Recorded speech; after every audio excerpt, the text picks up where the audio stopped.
ఈరోజు మన భారత ఉప ప్రధాని మరి అదేవిధంగా బహుజనుల యొక్క అభ్యున్నతి కోసం కృషి చేసినటువంటి మహానుభావుడు శ్రీ బాబు జగజీవన్ రావు గారి యొక్క 117వ జయంతి సందర్భంగా మరి ఈరోజు యొక్క నెల్లూరు పట్టణంలో ఉన్నటువంటి 13వ డివిజన్లో అనేక సేవా కార్యక్రమాలు నిర్వహించడం జరిగింది.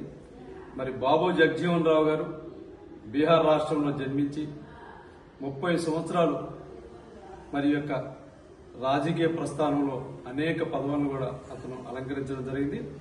మరి అదేవిధంగా బాపూజీ గారు చిన్ననాటి నుంచి కూడా చాలా పేద కుటుంబంలో జన్మించినటువంటి వ్యక్తి. మరి బాబు జగజీవన్ రావు గారు కుల వివక్షణ కోసం పోరాడినటువంటి మహానుభావుడు.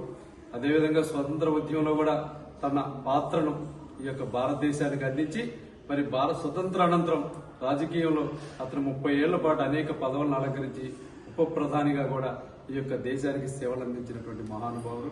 ఇలాంటి బాబు జగజీవన్ రావు లాంటి నాయకుల్ని నేటి యువతరం మరి అతని గురించి తెలుసుకోవాలి. ఈ యొక్క సమాజానికి అతను ఏ విధంగా మరి అంత గతంలో ఉపయోగపడ్డారనేది నేటి విద్యార్థులు కూడా బాబు జగజీవన్ రావు గారి యొక్క జీవిత చరిత్ర గురించి తెలుసుకోవాలని ఇలాంటి కార్యక్రమాలు చేస్తూ ఉంటారు మన ప్రజలు. మరి అదేవిధంగా బాబు జగజీవన్ రావు గారు అతని యొక్క మెయిన్ మోటివ్ కుల విచక్షణ ఉండకూడదు, అన్ని కులాలు సమానమే అని చెప్పేసి ఈ యొక్క సమాజంలో ప్రచారం చేసినటువంటి మహానుభావునికి మరి ఈరోజు ఈ యొక్క 13వ డివిజన్లో ఉన్నటువంటి ప్రజలందరి మధ్య మరి బాబు జగజీవన్ రావు జయంతిని ఘనంగా జరుపుకోవడం జరిగింది.